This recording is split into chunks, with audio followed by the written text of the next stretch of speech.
अब हम लोग डिस्कस करेंगे parallel plate capacitor having dielectric between their plate partially. जैसे पीछे वाला जो टॉपिक था पूरा पूरा डाइलेक्ट्रिक से भर दिया था। अब हम क्या करेंगे, जैसे देखो अब ये सिंबल बना दिया, ये हो गया। दोनों प्लेट के बीच का सेपरेशन कितना है? ठीक है। अब इसमें हमने डाल दिया क्या, इतना डाल दिया डाइलेक्ट्रिक। इसकी थिकनेस क्या है? टी। इसका डाइलेक्ट्रिक कांस्टेंट कितना है? अब इसको चार्ज क्या दिया? प्लस भी, पूरा वही काम है, ठीक है नहीं? माइनस भी। इस प्लेट का एरिया क्या है? इसका भी क्या है? लेकिन अब ये जो रीजन है, ए वाला रीजन, ए वाला रीजन, यहाँ पर इलेक्ट्रिक फील्ड क्या होगा? ई ना। यहाँ भी इलेक्ट्रिक फील्ड क्या होगा? ई ना। लेकिन यहाँ इलेक्ट्रिक फील्ड क्या होगा? ई नॉट बाई के। हो गया। अब यहाँ पोटेंशियल डिफरेंस ए और ए, दो प्लेट है, इनके बीच का जो पोटेंशियल डिफरेंस है दो पार्ट में डालेंगे।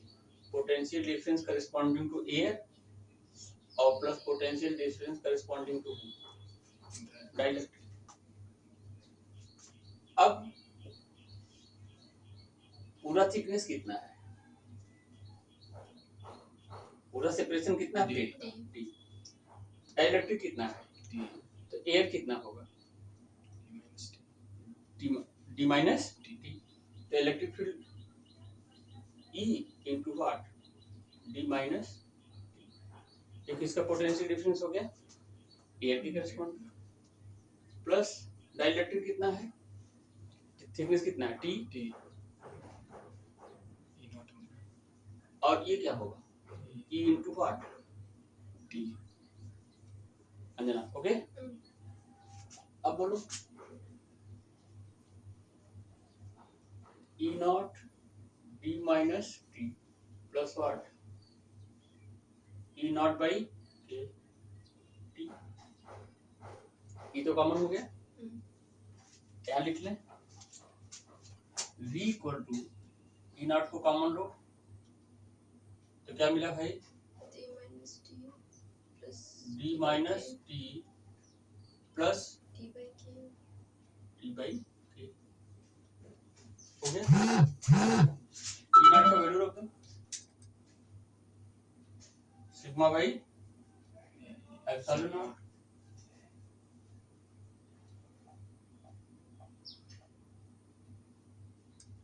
हो गया। अब सिग्मा का वैल्यू रख दो, क्यू बाई ए मतलब what? Epsilon not A D minus T plus what?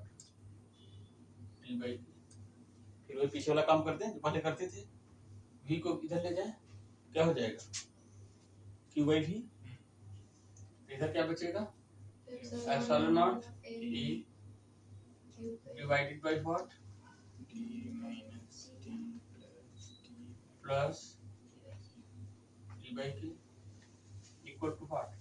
q by v। q by v is what? c। Capacitance means what? Epsilon naught a, ठीक है, और divided by what? t plus what? t by what? okay. चाहे तो ऐसे लिख दो, चाहे तो थोड़ा सा सिंपलीफिकेशन कर दो। अच्छा, अब यहीं से फर्स्ट सेकंड वाला जो केस जब पूरी थिकनेस में रखते थे, पूरी थिकनेस, तो टी की जगह क्या कर दोगे? डी कर दोगे। तो जब टी की जगह डी करोगे तो डी माइनस डी क्या हो जाएगा? 0। ये क्या हो जाएगा? डी बाई के। अब के कहाँ चला जाएगा? ऊपर, यानी epsilon not A D by D, epsilon not a by what? D. लेकिन के ऊपर चला जाएगा, क्लियर? आगे वाला हो जाएगा। बन गई बात। हेलो सर, फोटो खींचना हाँ वीडियो तो चलो तब आगे बढ़ते हैं। अब कुछ काम इसमें से ये दो टॉपिक जो है ये पूछा जाता है कि पार्शियली फिल्ड करो या कंप्लीटली फिल कर दो डायरेक्टली। ये इंपॉर्टेंट क्वेश्चन है। अब हम बात करेंगे कॉम्बिनेशन ऑफ कैपेसिटर। क्या पढ़ेंगे?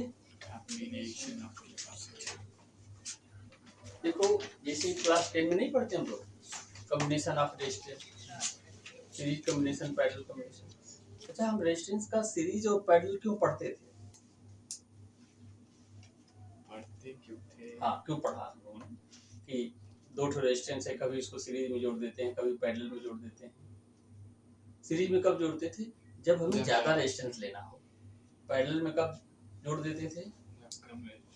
मतलब गिवन रेजिस्टेंस का यूज करके ही रेजिस्टेंस को हम बढ़ा भी सकते हैं और कम भी कर सकते हैं, उसके लिए हम सीरीज और पैरेलल करते हैं। तो इसी तरह से कैपेसिटेंस को भी क्या है, मान लो हमें नंबर ऑफ कैपेसिटर्स दिए हुए हैं, तो कैसे उनको प्लस कर दें कि इफेक्टिव कैपेसिटेंस क्या कम हो जाए, कैसे उनको प्लस जोड़ दें कि इफेक्टिव कैपेसिटेंस क्या हो जाए, ज़्यादा हो जाए। ठीक है, तो इसके लिए हम क्या करेंगे, कॉम्बिनेशन ऑफ कैपेसिटर पढ़ेंगे। लेकिन कॉम्बिनेशन ऑफ कैपेसिटर पढ़ने से पहले थोड़ा सा अब हम यहाँ पर सेल की आइडिया लेंगे। ठीक है ना, इलेक्ट्रोकेमिकल सेल केमिस्ट्री में पढ़ोगे, फिजिक्स में भी पढ़ोगे, चैप्टर क्या है, इलेक्ट्रो केमिकल सेल। क्या होता है, कुछ आइडिया है क्या? या तो इलेक्ट्रिकल एनर्जी को केमिकल केमिकल एनर्जी एनर्जी में कन्वर्ट कर, या तो केमिकल एनर्जी को इलेक्ट्रिकल एनर्जी में कन्वर्ट करता है। सेल जो है केमिकल एनर्जी को इलेक्ट्रिकल एनर्जी में कन्वर्ट करता है। अब इधर देखो क्या होता है, इसमें मान लो हमारे पास एक कंटेनर है। सबसे पहले कंटेनर में क्या ले लेंगे, aqueous solution of electrolyte. What we will take, aqueous solution, ध्यान से सुन लेना। Aqueous solution of electrolyte. What is electrolyte? जैसे H2SO4 जैसा ऐसा मटेरियल जिसमें कैटायन और एनायन हो, जिसके पास पॉजिटिव और नेगेटिव, मतलब जितने भी इलेक्ट्रोवैलेंट कंपाउंड है सब क्या है, इलेक्ट्रोलाइट का काम। ठीक है, और जब पानी में उनको डिसॉल्व कर देंगे तो होगा क्या, अलग अलग हो जाएगा, कैटायन और एनायन अलग हो जाते हैं। क्यों अलग हो जाते हैं? कि पानी में डिसॉल्व करने के बाद जो उनके कैटायन और एनायन के बीच का जो इलेक्ट्रिकल फोर्स है 80 टाइम रिड्यूस हो जाता है। कूलम्स लॉ पढ़ते इसमें बताया था, चल ना।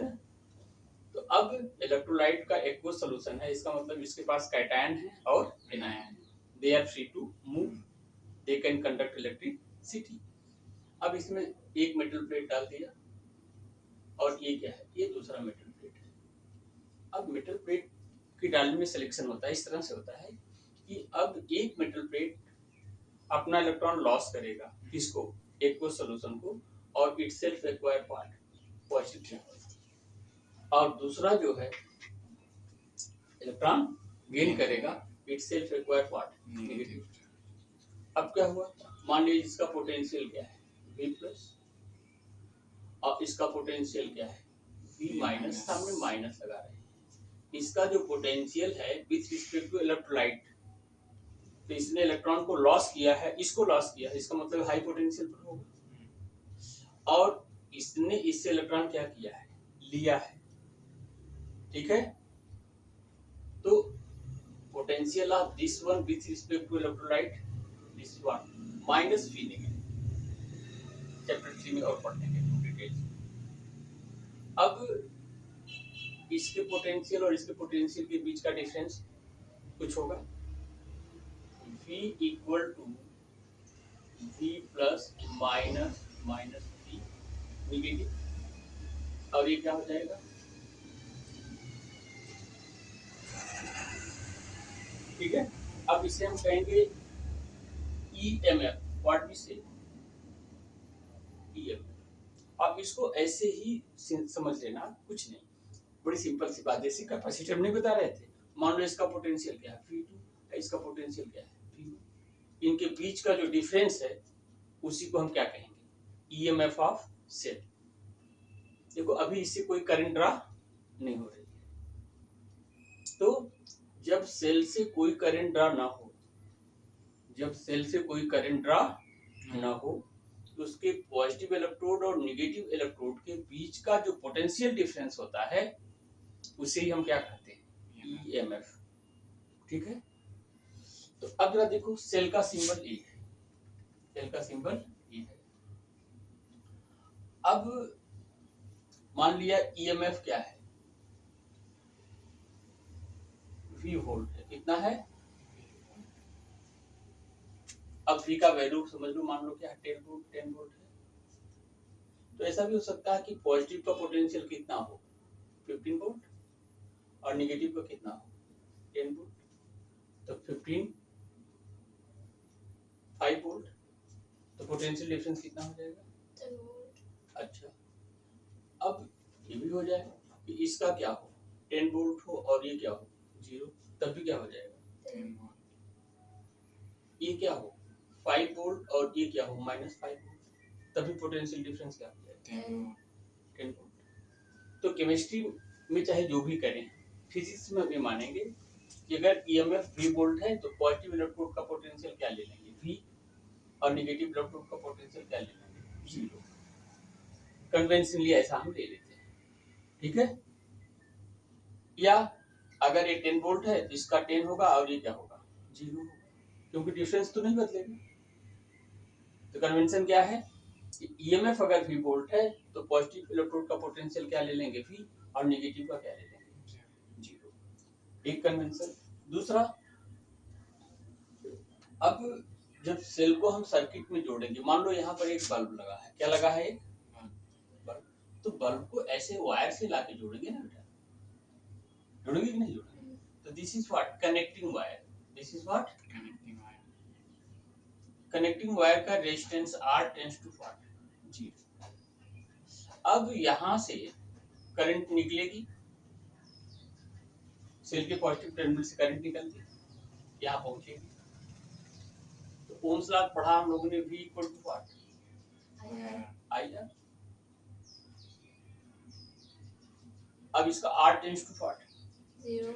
इसका मतलब यहाँ से लेकर के यहाँ तक ये जो कनेक्टिंग वायर है, इसके अक्रॉस पोटेंशियल का ड्रॉप क्या हो गया, लगभग 0 हो गया।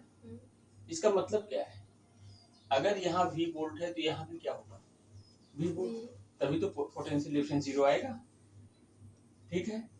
इधर भी क्या है, अगर यहाँ 0 है तो इधर भी क्या होगा 0, तो इसका पोटेंशियल इधर V इधर 0, V minus 0 that is V volt.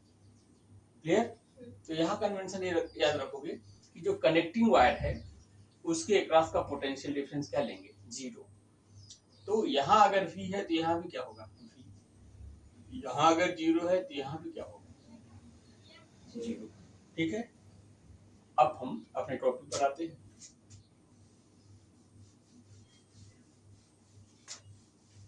पहले हम लोग पढ़ते हैं सीरीज कॉम्बिनेशन ऑफ कैपेसिटर। क्या पढ़ते हैं, Series combination.